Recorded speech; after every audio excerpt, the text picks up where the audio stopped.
Bueno, en la última clase abordamos a los bancos, pero no llegamos todavía a entrar en la especulación. Terminamos con el multiplicador financiero, que es todavía una forma legal de multiplicar el dinero. Hoy vamos a entrar específicamente en el juego especulativo. Y la primera noción fundamental para entender el juego especulativo es el delirio. El delirio. El delirio y la perversión. Sin la noción de delirio no se puede entender la especulación financiera porque carece de una base racional. Entonces la fundamentación es ya entender desde un principio que va a carecer en el fondo de una base racional. Toda la operatoria va a ser racional, pero la base de fondo, como vamos a ver, es el delirio. Todas las alternativas en un mundo en que está hegemonizado, dominado por el delirio, todas las alternativas para salir del delirio van a parecer delirantes.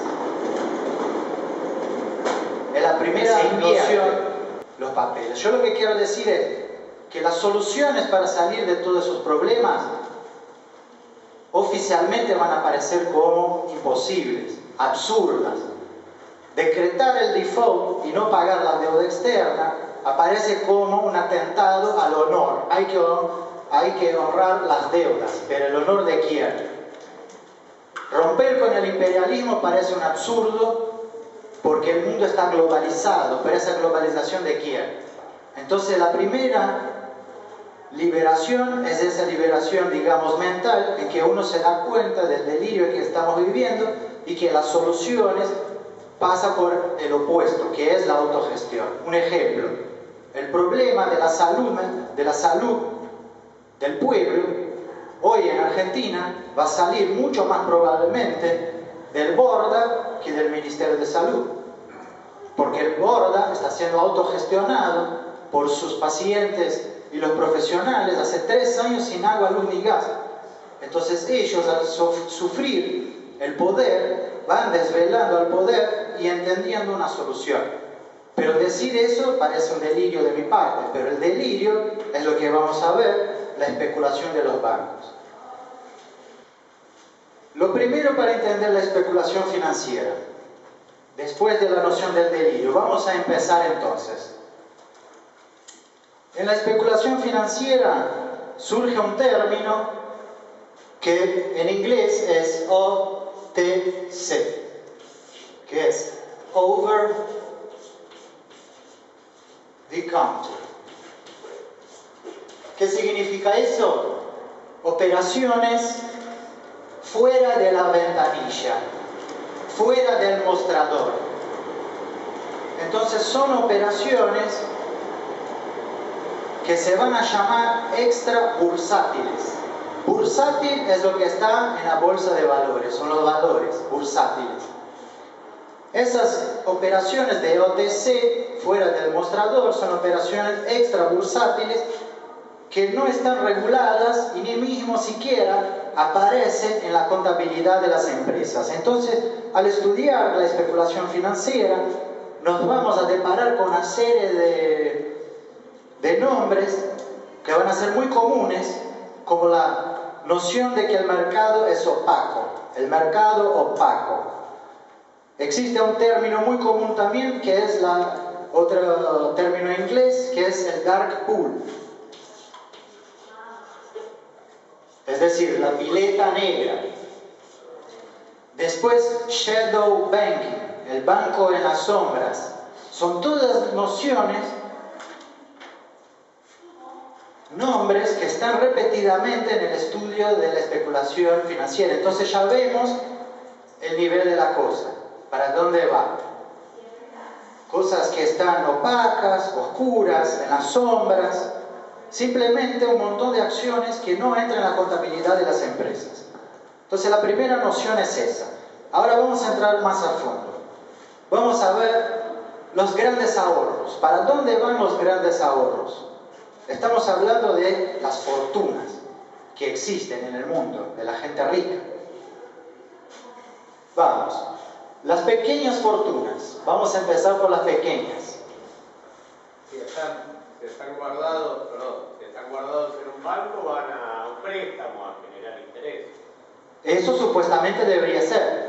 Todo el ahorro, esa es la función normal del banco. Todos los ahorros que no están siendo utilizados, en vez de que uno tenga debajo del colchón el dinero, tire en el banco suma todos los ahorros y ahí puede prestar para una empresa que quiera aumentar su producción, para un empresario que quiera abrir una nueva empresa.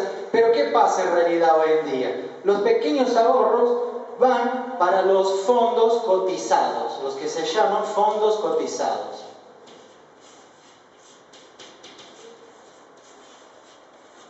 Que en inglés, el principal de ellos son los Exchange Traded Funds.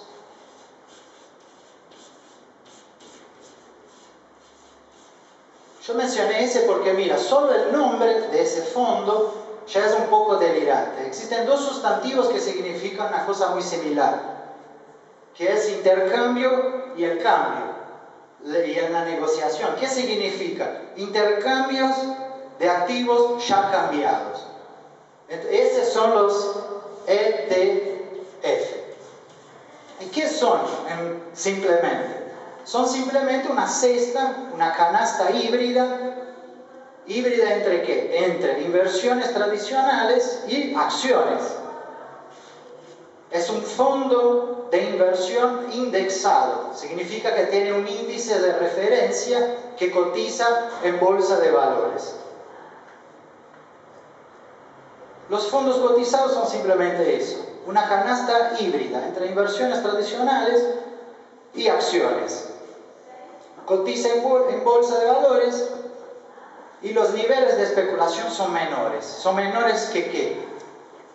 Ahora vamos a ver para dónde van las grandes fortunas.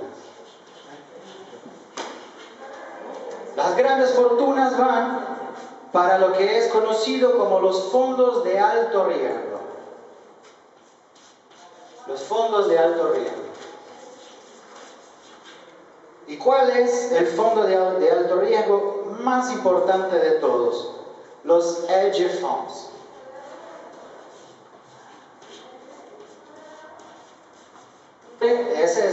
Los hedge funds son las grandes fortunas. Un multimillonario que tiene mucho dinero en un sistema normal, sano, bancario, iba a poner en el banco iba a prestar. Y con eso iba a recibir un interés. Pero a él le conviene mucho más. Viene un tipo como George Soros y le dije, si vos le pones en el fondo que estoy armando yo, va a rendir el doble, el triple de lo que sería una inversión normal. Entonces la gente que tiene mucho dinero, la gente muy rica, prefiere poner el dinero en los hedge funds. Por eso que vemos que en 2008, cuando cae, estamos hablando de la caída de la fortuna de las personas más ricas del mundo. Por eso, el mismo Bush, que es en contra de la intervención del Estado en la economía, sin cualquier debate, soltó 800 mil millones de dólares para comprar esos títulos podridos, para sanar el rombo de la burbuja inmobiliaria, para salvar el esquema financiero, porque la gente más rica del mundo dijo, Estado, salvame. ¿Cómo era el interés de la gente más rica? El Estado estuvo listo para ayudar. Exchange Traded Funds, Hedge Funds, son nombres que en la prensa que trata del mercado financiero, uno lo tira así nomás, como si cualquiera ya lo conociera. Y cuando uno lo lee, ese montón de nombres en inglés, parece que es algo imposible de comprender, que solo un experto muy inteligente podría comprender. Pero vemos que no es así. ¿Qué es un ETF? Simplemente una canasta híbrida de inversiones normales y acciones. Y ahora vamos a entrar en los hedge funds. Lo importante de saber es que los ETF y los hedge funds, y por eso vamos a analizarlos, son muy importantes en el aumento de los precios, sobre todo de las materias primas. Por lo que es muy importante tener atención en lo que está pasando con esos fondos para América Latina, porque nuestras economías todavía se basan en la exportación de materias primas, de lo que son llamados de commodities. ¿Qué es otro nombre? Commodities es simplemente el nombre mercancía en inglés. Y se utiliza ese nombre commodities para decir las materias primas. Entonces, cuando uno lee en el periódico, cayó el precio de los commodities, de las materias primas que exportamos nosotros, los países latinoamericanos. Con esa maraña de nombres van haciendo cada vez más difícil la comprensión de lo que está sucediendo. Entonces vamos para los hedge funds. Los hedge funds de 2000 a 2008 fueron creciendo hasta llegar a la cifra de nada más, nada menos, 1,9 billones de dólares. Ahora tenemos que hacer una pausa aquí para dejar claros los números. Tenemos en español, y aquí vamos a hacer en inglés. En español tenemos el millón, lo que en inglés va a ser similar, el millón. Después de millón viene 1000 millones en español. 1000 millones, lo que en inglés ya es billion. Y en español, después de 1000 millones, viene ahí sí el billón, lo que en inglés ya es el trillion, es decir, el trillón. El portugués sigue el inglés, millón, billón, trillón.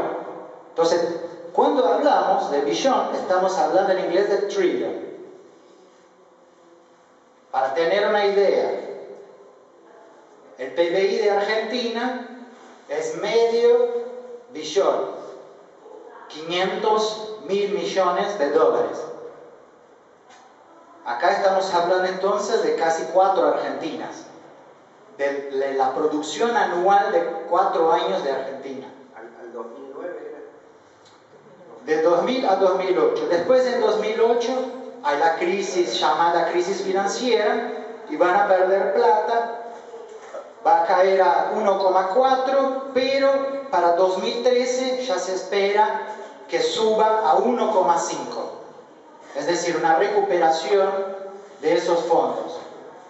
Entonces, eso que estamos hablando, 1,5 billones, trillion, que es igual al PBI de Argentina de 3 años.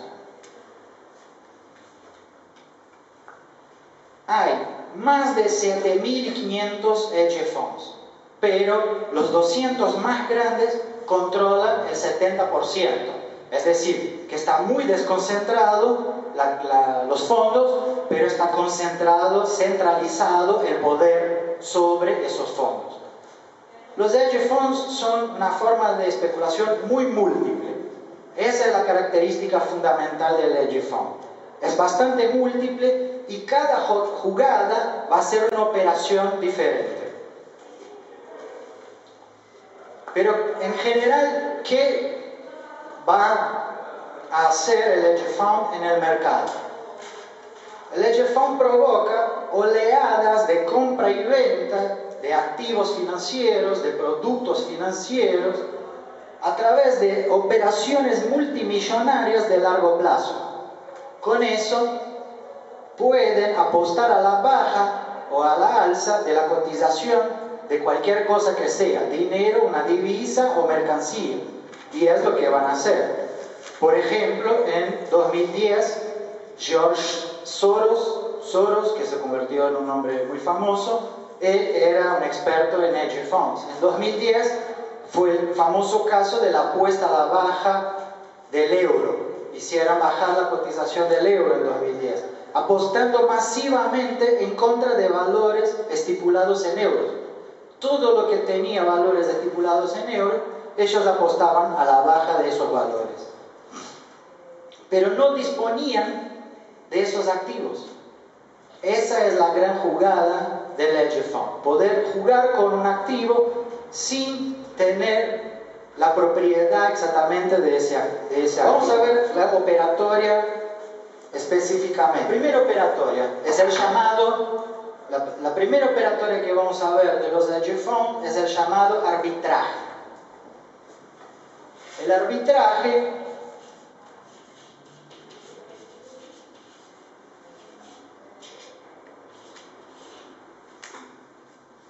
es simplemente la compra-venta cruzada.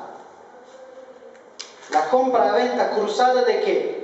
De los mismos valores, de los mismos títulos, de las mismas divisas en diferentes mercados.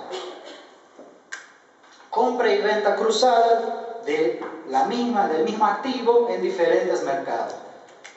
¿Cómo se hace dinero? Con la diferencia de precios entre los mercados. Es decir, hay una empresa que está poco valorada, sea porque es poco conocida, sea porque está en fase de reorganización interna. Lo que se va a hacer es comprar las acciones de estas empresas y venderlas en un mercado donde vale más. ¿Cómo se hace eso? Por computador. El precio de compra y venta es prefijado en la computadora. Entonces uno prefija en la computadora un precio de compra y venta para el activo. La computadora compra ese activo cuando ve la diferencia entre el precio fijado y la cotación de la acción de esta empresa en uno y otro mercado.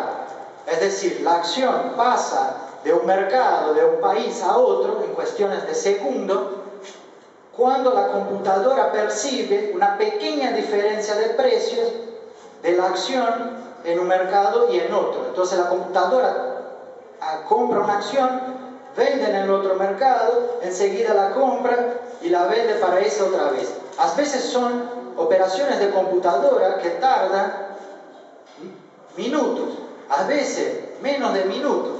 La computadora está programada para hacer ese tipo de operación constantemente. Entonces ese es el llamado arbitraje. La computadora ya está aprendida fijando las diferencias de cotizaciones de cualquier cosa estamos hablando. Puede ser el precio de una empresa, pero puede ser el precio de una divisa. Si conviene para la computadora comprar pesos y después vender en dólares, comprar reales, ella está haciendo todo eso constantemente. Resultado, es imposible cualquier tipo de equilibrio cuando hay computadoras que funcionan como agentes económicos y están frenéticamente comprando y vendiendo cosas.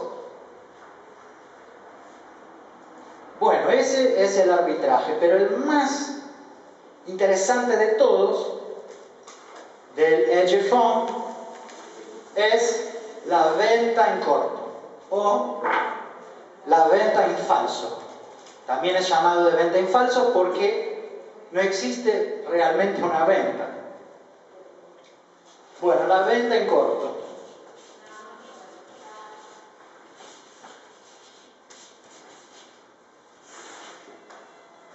Entonces vamos. Lo primero que hay es un activo identificado. Hay un activo identificado, vamos a llamarle activo Y. Lo segundo que hay es un compromiso entre una entidad y la otra, entre la entidad B y la entidad A. Ese compromiso es un compromiso de intercambio del activo. Aquí falta mismo la palabra. ¿Por qué? Ese activo va a ser alquilado o prestado, es donde falta la palabra, de una entidad a otra, y él va a ir y volver. Pero en el momento que lo hacen eso, hacen un pacto, un compromiso. Entonces acá hay un compromiso entre el compromiso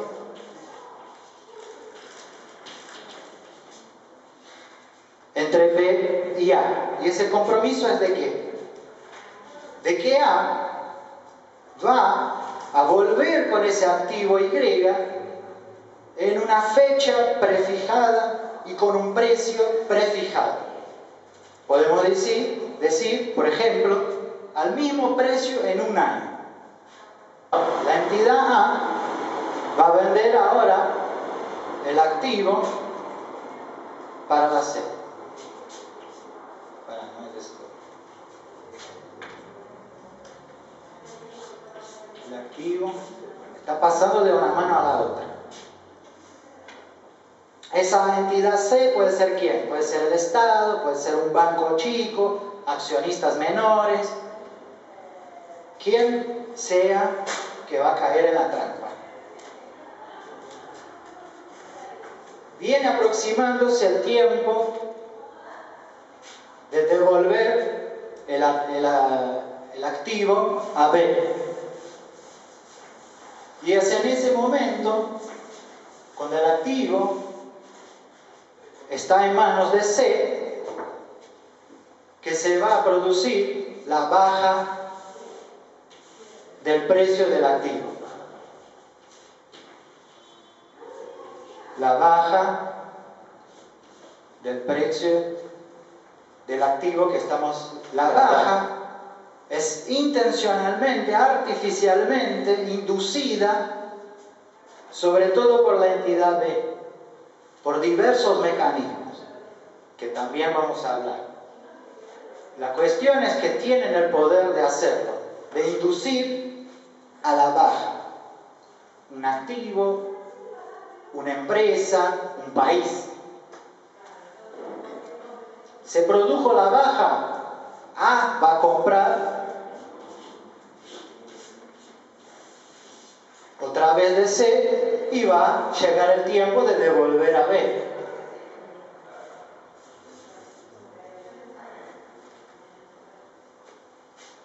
Ahí se cumplió, aquí se cumple el compromiso.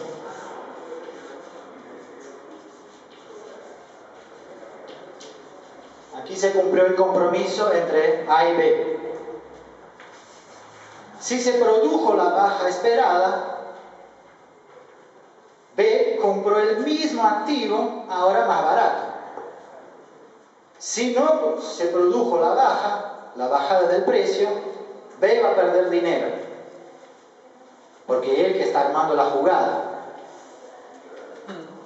Pero B tiene el poder. ¿Por qué?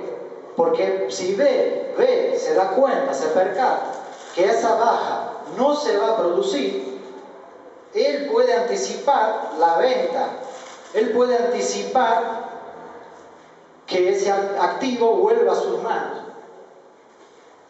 Entonces él tiene el poder de evitar grandes pérdidas. ¿Cómo se produce la baja? Ahí que viene un fenómeno que surge en la economía con la especulación, que es la señalización. ¿Qué es la señalización? Es un fenómeno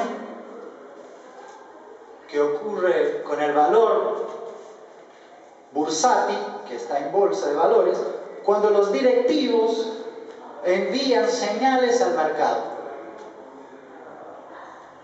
¿Cómo envían señales al mercado? Con oleadas de compra y venta masiva. Sí, yo tengo acciones, digamos, en YPF. Yo me doy cuenta que toda la gente más rica está vendiendo sus acciones de YPF. Parece que ellos se percataron de algo que va a suceder de mal en YPF y están vendiendo sus acciones. Yo, como no tengo tanta información, tengo que hacer lo mismo, vender rápido porque se van a caer las acciones. Cuando toda la gente hace eso junto, igual ganado, se produce la baja efectivamente de las acciones. Es el papel que va a jugar primero la información confidencial, que a su vez se va a convertir en una fuente de ganancia. Por otro lado, el rumor. El rumor pasa a ser fundamental. ¿Por qué? Los directivos también pueden señalar, no comprando, pero tirando algún tipo de rumor, de que tal empresa se va a la quiebra, de que hay una fraude en tal empresa. El que se percata de eso, puede ser verdad o no, si yo tengo acciones de esa empresa, voy a venderlas, porque creo que logré una información confidencial. La cuestión es, para producir la bajada, los especuladores entran de acuerdo de hacer las oleadas de compra y venta. Y lo difícil es probar que hicieran tal acuerdo.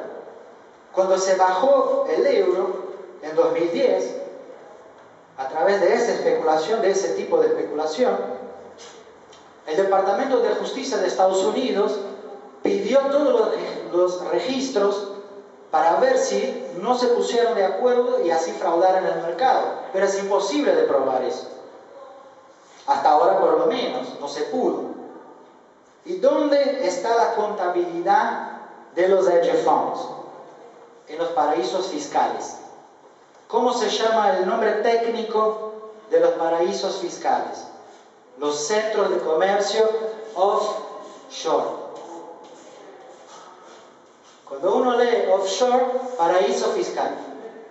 Los paraísos fiscales no están sometidos a lo que se llama de regulación prudencial. Son 3 acuerdos que se fueron haciendo en Basilea, Suiza, que son las regulaciones prudenciales, que es el mínimo, determina el mínimo de capital que un banco tiene que tener para demostrar solvencia. Es decir, la regulación prudencial sirve para impedir catástrofes económicas, que estallen burbujas, exige un mínimo de prudencia de los bancos. Pero quien está en los paraísos fiscales no tiene que demostrar su contabilidad a nadie, por eso no paraíso fiscal. Lo que sucede con los hedge funds es completamente el fin de la transparencia en las sociedades anónimas. Y la transparencia es un fundamento de la sociedad anónima. Porque las sociedades cotizadas en bolsa de valores, que son las sociedades anónimas, eso significa sociedad anónima que se cotiza las acciones en bolsa, exigen que la información sea pública para una persona saber dónde quiere invertir, dónde no quiere invertir. Con una bajada de precio de activos totalmente fabricada por personas que se ponen de acuerdo antes, es imposible de que exista esa transparencia. Lo que sale al público es solo lo que se quiere que salga al público. Vamos a intentar ver ahora rápidamente un caso real de la venta en corto. ¿Qué hizo?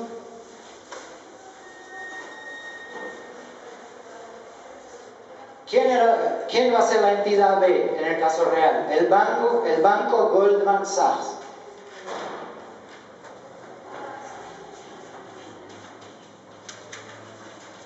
Goldman Sachs. ¿Quién va a ser la entidad A? El fondo Paulson. ¿Y cuál será el activo identificado? Las hipotecas subprime de Estados Unidos, esas que estallaron en la burbuja inmobiliaria. Entonces vamos a hacer el operatorio otra vez. Goldman Sachs tenía un montón de hipotecas, que es el activo identificado. La gente hipotecó su casa por dinero. Dentro de esas hipotecas había las que son más riesgosas. Las hipotecas más riesgosas, ¿cuáles son? Que tiene mayor probabilidad de impago, que la persona que hizo la hipoteca tiene menos condiciones de pagar las cuotas y más probablemente no va a poder cumplir sus obligaciones. Entonces, Goldman Sachs dijo a Paulson, ese fondo, que buscara dentro de sus hipotecas las más riesgosas e hiciera una canasta, una cesta de hipotecas más riesgosas, que Paulson llamó de Abacus. Fue el fondo Abacus. Entonces, el activo es la hipoteca más riesgosa, que lo armó Paulson, y está el compromiso de reventa. Paulson, a su vez, vendió a clientes. Clientes del mismo Goldman Sachs, del mismo Paulson, que son los que van a perder dinero. Es decir, muy amigos. Cuando llega aquí en los clientes, se produce la baja esperada de los activos, las hipotecas más riesgosas.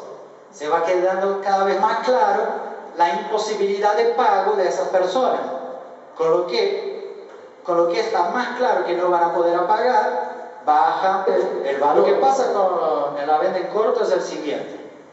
Yo alquilo mi casa para una inmobiliaria, la inmobiliaria pone otras personas, en el momento que esas otras personas están viviendo en mi casa, el precio de la casa cae a la mitad, yo vuelvo a comprar la casa y me quedo con la otra mitad.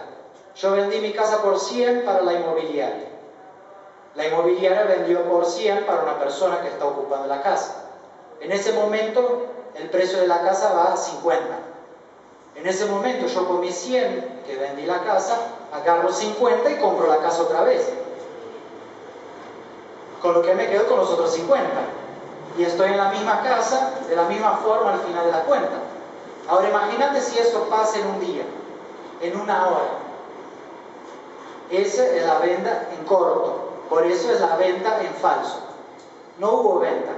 Yo fui a pasear en el mercado, cuando volví estaba en la misma casa con 50. Por eso la noción del delirio es la base del entendimiento. Entonces cuando uno no entiende, no es porque, ay, soy tonto, no puedo. No, porque el delirio es la base misma del razonamiento. Sin entender que todo eso es delirante, no se puede entender. Lo que hizo Goldman Sachs, tenía esas hipotecas, dijo para Paulson, arma un fondo, busca dentro de las hipotecas las que son más riesgosas y armó una canasta con eso. Entonces juntó 10 hipotecas las más riesgosas y armó un fondo. El fondo se llamaba Abacus, se llama una cosa completamente diferente, exactamente para desvincular cualquier cosa de cualquier cosa. Cuando armó ese fondo Abacus, dijo a sus clientes que compren, que entren en esa. Cuando está en manos del cliente se produce la baja, porque Goldman Sachs desde un principio ya sabía que esa gente no iba a pagar. Desde el otorgamiento del crédito, ya sabía. Desde antes del otorgamiento sabía que iba a... Ellos le estaban dando créditos hipotecarios a cualquiera. Una locura total. Encima créditos hipotecarios, encima de créditos hipotecarios. Pero la idea básicamente es, después que se produce la baja, Paulson vuelve a comprar las mismas hipotecas y después a Goldman Sachs. Él se queda con el dinero de la comisión y Goldman Sachs, que tenía un problema grave en la mano, que eran hipotecas que no se iban a pagar, hizo un montón de dinero con eso, con lo que redujo sus pérdidas. En vez de hacer frente a todas esas hipotecas, él hizo una jugada de venta en corto para hacer dinero y ahora tiene las mismas hipotecas más riesgosas que no se van a cumplir, pero ya tiene un montón de dinero que hizo haciendo esa jugada de venta en corto. Lo que hizo Goldman Sachs acá fue lo mismo que vender un auto con los frenos rotos. Y vos sabés que se van a chocar.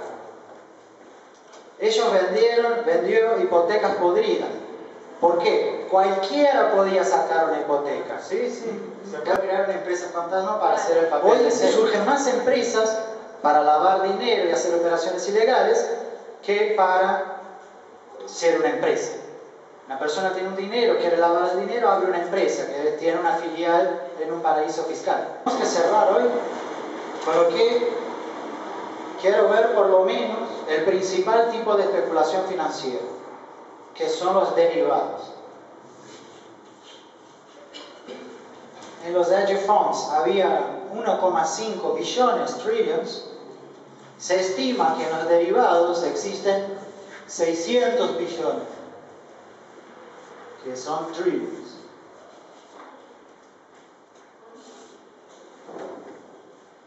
Mucho más que el PBI del mundo multiplicado varias veces. La titularización de tipo derivado más, existen varias, ¿no? La más famosa es el swap.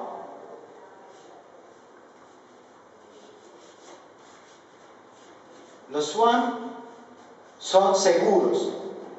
Supuestamente deberían cumplir el mismo papel de los seguros. Y los seguros de crédito son los más famosos, que son los CDS, los CDS.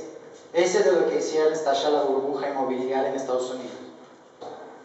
¿Y qué es el derivado? De la manera más sencilla. Es simplemente la titularización de todo tipo de contrato. Entonces hay un contrato, parte y contraparte, y paralelamente ese contrato se convierte en un producto financiero. Entonces A tiene una mercancía y B tiene el dinero.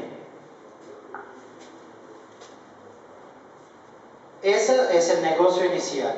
Va a haber la titularización. Tengo un contrato, parte y contraparte, fue titularizado en un producto financiero cualquiera. El contrato, cualquier tipo de contrato.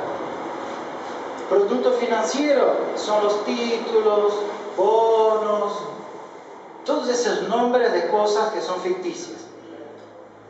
El precio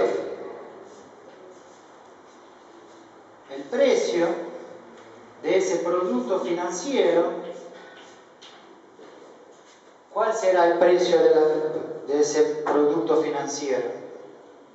Va a ser el precio futuro de un activo de referencia.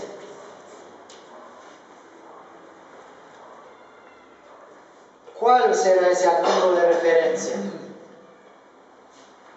Puede ser el bien que se está negociando, un auto, mercancía auto por dinero, y el precio del activo financiero es el precio futuro que se estima de ese auto.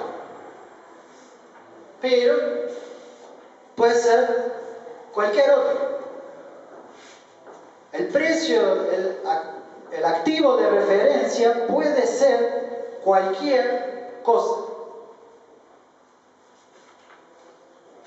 Puede ser el precio futuro del petróleo, de la banana, de Arabia Saudita o de Costa Rica. No importa. ¿Qué es lo que importa? Va a ser el precio, el activo de referencia va a ser aquel que convenga. ¿Que convenga para qué? Para hacer dinero. ¿Y quién va a determinar eso? Las compañías que producen los índices. Dentro del sistema especulativo existen empresas que están especializadas solo en la construcción de índices. ¿Qué es un índice? Encontrar un activo de referencia que va a generar más ganancia para quien esté haciendo el derivado, la titularización de ese contrato. Por eso se llama derivado. ¿Por qué? Porque el precio de ese producto financiero deriva de un activo de referencia. Y esa derivación es lo principal. Los índices, existen varios índices, varios activos de referencia. Las empresas que producen índices en el mercado bursátil van ofreciendo los índices. Y quien hizo esa titularización puede elegir el índice que quiera. Por eso, el activo de referencia puede ser el petróleo de Arabia Saudita o la banana de Costa Rica. Depende si para hacer plata con esa titularización conviene el petróleo o la banana. Las empresas, esos índices que producen las empresas, a su vez cotizan en la bolsa. El índice más usado por todos los especuladores es el índice que vale más, y el menos usado es el que vale menos. Con lo que las compañías que producen índices empiezan una corrida para que la gente use sus índices. El índice vale por el mayor uso. Si uno usa más, tiene mayor ganancia. Entonces, las agencias que producen índices empiezan a fabricar todo tipo de índices que cada vez menos tiene alguna referencia con el contrato inicial.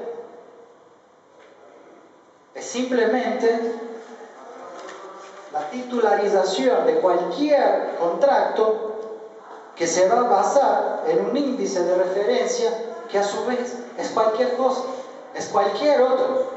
El índice Dow Jones es el índice más famoso, que por un momento fue el que más ganancias rendía. Eso es lo importante de darse cuenta. El índice Dow Jones era el más utilizado porque era el mejor índice en términos de realidad, el índice que mejor reflejaba la realidad.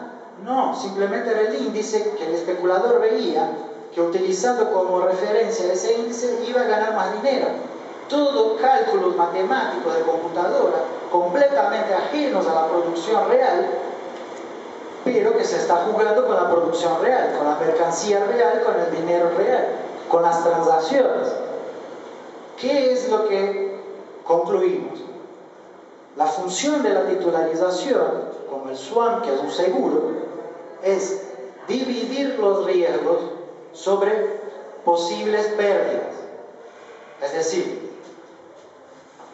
si yo doy el auto por dinero, si no recibo todo el dinero, yo divido las pérdidas a partir de la titularización del contrato. Pero ¿qué es lo que vemos al analizar los derivados? La titularización es más peligrosa que el incumplimiento del contrato mismo. Generar una titularización para dividir las pérdidas es un contrasentido. Es como vos hicieras un seguro que el riesgo del colapso del seguro sea mayor que el riesgo del colapso del auto. Pierde todo el sentido de la cosa. Si las personas supieran todo lo que el banco va a hacer con su dinero, con su hipoteca, quizá preferirían no depositar en el banco, no hacer la hipoteca en el banco. Por eso cada vez menos la gente confía en los bancos. Bueno. Y sí, bueno, lo último entonces que voy a decir es la noción porque eso tiene que estar, de apalancamiento. Porque cuando uno lee los periódicos también está mucho eso, del apalancamiento. El apalancamiento simplemente es la cantidad de veces que un banco hizo apuestas especulativas por sobre su patrimonio. Por ejemplo, si el apalancamiento es de 10 por 1, que quiere decir que el banco creó productos financieros que suman 10 veces su patrimonio. Si el patrimonio del banco es 1 millón, él creó productos financieros en el valor de 10 millones. Todo el patrimonio del banco, el dinero, el edificio, vale 1 millón, pero él creó productos financieros que ya van por los 10 millones. Eso es un apalancamiento de 10 por 1. El apalancamiento que se imagina de los bancos hoy es de 30 por 1. Y esa es la forma que los bancos tienen para presentar liquidez en sus contabilidades.